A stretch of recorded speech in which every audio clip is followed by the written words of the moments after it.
सच जरूरी है। दर्शकों नमस्कार, मैं हूं श्रद्धा तिवारी और आप देख रहे हैं MNS न्यूज टीवी। तो स्वागत है आपका ब्रेक के बाद देश की खबरों में।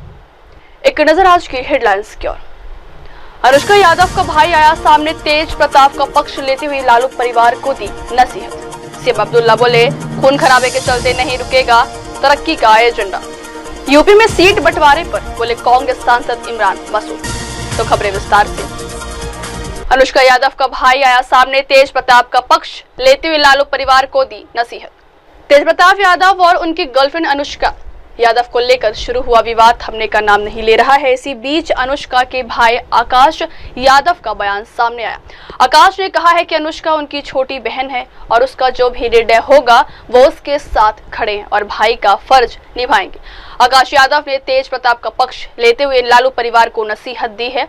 आकाश ने कहा है कि अनुष्का और तेज दोनों बालिग जो भी किया है संविधान के दायरे में किया होगा। इस मामले में लालू यादव को पहल करनी चाहिए। आकाश ने लालू यादव से अपील की कि वो दो परिवारों की इज्जत बचाएं। उन्होंने कहा उनके परिवार का मान सम्मान बरकरार रहना चाहिए। आकाश यादव ने मीडिया से बात करते हुए कहा है कि तेज प्रताप और अनुष्का की शादी हुई या नहीं इस पर कोई आधिकारिक पुष्टि नहीं की जा सकती, क्योंकि यह पूरी तरह से दोनों का निजी मामला है। उन्होंने कहा है कि उनकी बहन अभी घर में है और वो खुद इस बारे में बात करेगी तो ज्यादा अच्छा होगा कि जितने भी प्रकरण को हमने देखा है मीडिया के माध्यम से, हम हाथ जोड़कर आदरणीय श्री लालू प्रसाद यादव जी से, आदरणीय श्री तेजस्वी प्रसाद यादव जी से, श्रीमती राबड़ी देवी जी से और पूरे लालू परिवार से हाथ जोड़कर ये आग्रह कर रहे हैं कि किसी का भी घर, चाहे वो हमारा घर हो या उनका घर हो या किसी अन्य का घर हो, सोशल मीडिया सार्वजनिक जगहों पे इन चीज़ों का उल्लेख नहीं होना चाहिए। ये हमारा 2 मिनट कर लेते हैं। बढ़ते अगली खबर क्या। अब्दुल्ला बोले खून खराबे के चलते नहीं रुकेगा तरक्की का एजेंडा। जम्मू कश्मीर के मुख्यमंत्री उमर अब्दुल्ला ने कहा है कि खून खराबे के चलते जम्मू कश्मीर में खुशहाली और तरक्की एजेंडा नहीं रुकेगा। आज सुबह पहलगाम में जम्मू कश्मीर कैबिनेट की बैठक बुलाई गई। यह पहली बार है जब इस सरकार ने जम्मू या श्रीनगर के बाहर कैबिनेट की बैठक की।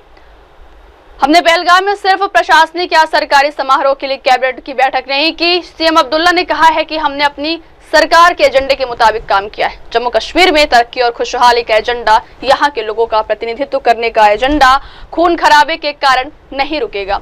इस बैठक के जरिए हमने कश्मीर के लोगों, खास तौर पर पहलगाम के लोगों को उनके रुख और बहादुरी के लिए धन्यवाद दिया है, जिन्होंने हिंसा और खून खराबे के खिलाफ आवाजें उठाई।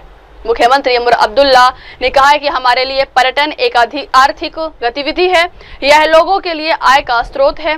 दुर्भाग्य से इसे राजनीति से उलझा दिया गया, लेकिन हमारी सरकार पर्यटन को मौजूदा परिस्थितियों से अलग रखने की कोशिश करेगी। आज सुबह जम्मू कश्मीर कैबिनेट की बैठक पहलगाम में बुलाई गई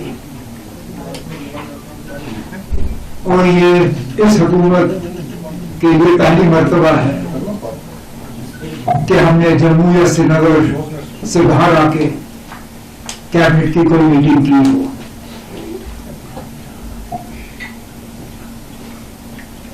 हालांकि मीटिंग में जो गवर्नमेंट का अपना एजेंडा है, उस एजेंडा के हवाले से हमने अपना काम किया, लेकिन पहलगाम में कैबिनेट की मीटिंग बुलाने का सिर्फ एडमिनिस्ट्रेटिव या गवर्नमेंट का फंक्शन जो है वो पूरा करने के लिए हम नहीं आए। हमारे ये दिखाने के लिए कि तशद्दुद, खून खराबा, इन चीजों के हवाले से हमारा जम्मू कश्मीर में तरक्की का जो एजेंडा है, जम्मू कश्मीर की खुशहाली का जो एजेंडा है, जम्मू कश्मीर के लोगों का की जो नुमाइंदगी करने का जो हमारा एजेंडा है वो रुकेगा नहीं। उसके साथ साथ इस मीटिंग के हवाले से हम कश्मीर के लोगों को और खासकर पहलगाम के लोगों को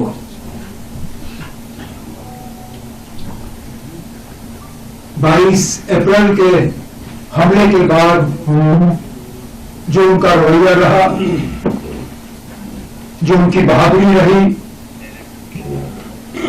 जो उन्होंने एक आवाज में आके तशद्दुद और खून खराबे के खिलाफ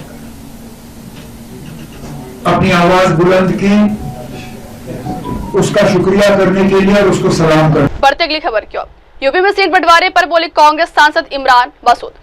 बीजेपी के खिलाफ गठबंधन करके समाजवादी पार्टी और कांग्रेस ने चुनाव लड़ा और यूपी में शानदार प्रदर्शन किया। अब साल 2027 में यूपी विधानसभा चुनाव होंगे, जिसको लेकर सियासी बवाल बिछाए जाने लगी।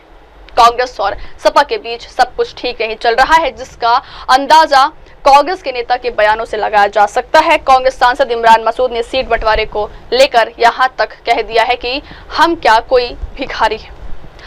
इमरान मसूद ने 2027 के यूपी विधानसभा चुनाव में समाजवादी पार्टी के साथ सीट बंटवारे के बारे में पूछा गया था। उन्होंने जवाब देते हुए कहा था कि हम कोई भिखारी है जो समाजवादी पार्टी से भीख मांगेंगे। उन्होंने आगे कहा, हम बूथ स्तर पर अपने संगठन को मजबूत करने में लगे हुए हैं। हमारे पार्टी कार्यकर्ताओं की महत्वाकांक्षाएं हैं, हम उनकी इच्छाओं को दबा नहीं सकते। कांग्रेस सांसद ने कहा, गठबंधन कैसे काम करेगा यह पार्टी का फैसला है, लेकिन मैं अपने कांग्रेस कार्यकर्ताओं के सम्मान के लिए लड़ूंगा। लोकसभा चुनाव में जो फॉर्मूला था वह निश्चित रूप से वैसा नहीं होगा।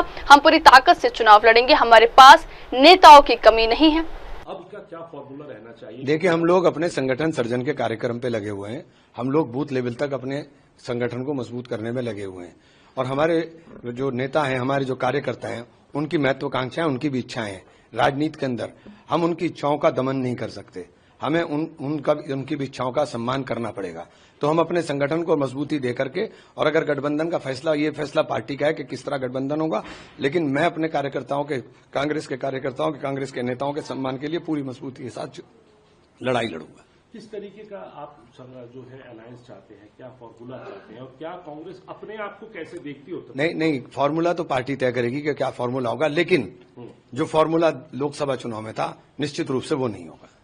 लोकसभा चुनाव में किस तरीके का फॉर्मूला आप क्या चाहते, क्या है कि आपकी सीटें, ये तो देखिए, ये तो जो कार्यकर्ताओं की इच्छा है उस सीटों को लेकर क्या है, ये तो फैसला पार्टी करेगी। हम तो अपनी तैयारी में लगे हुए हैं। कार्यकर्ताओं की इच्छा क्या है सीटों को? चुनाव पर लड़ने की इच्छा है, चुनाव लड़ेंगे कार्यकर्ता।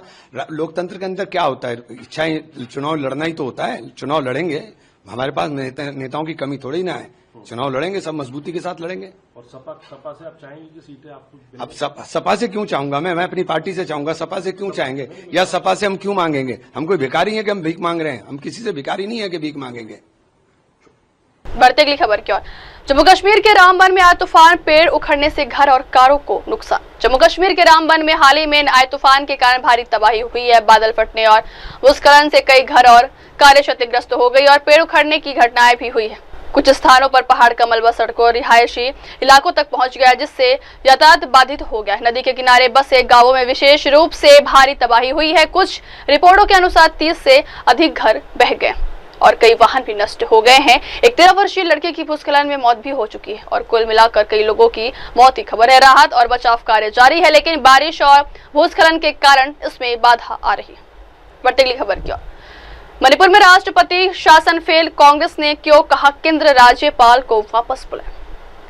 मणिपुर में सरकारी बसों से राज्य का नाम हटाने को लेकर हो रहे प्रदर्शनों के बीच कांग्रेस ने बड़ा दावा किया, जिसमें राज्य में लगे राष्ट्रपति शासन पर गंभीर सवाल खड़े किए हैं। मणिपुर प्रदेश कांग्रेस अध्यक्ष केशव मेघचंद्र ने कहा है कि राज्य में राष्ट्रपति शासन पूरी तरह फेल हो गया है। उन्होंने केंद्र से राज्यपाल अजय कुमार भल्ला को तुरंत वापस बुलाने की मांग की।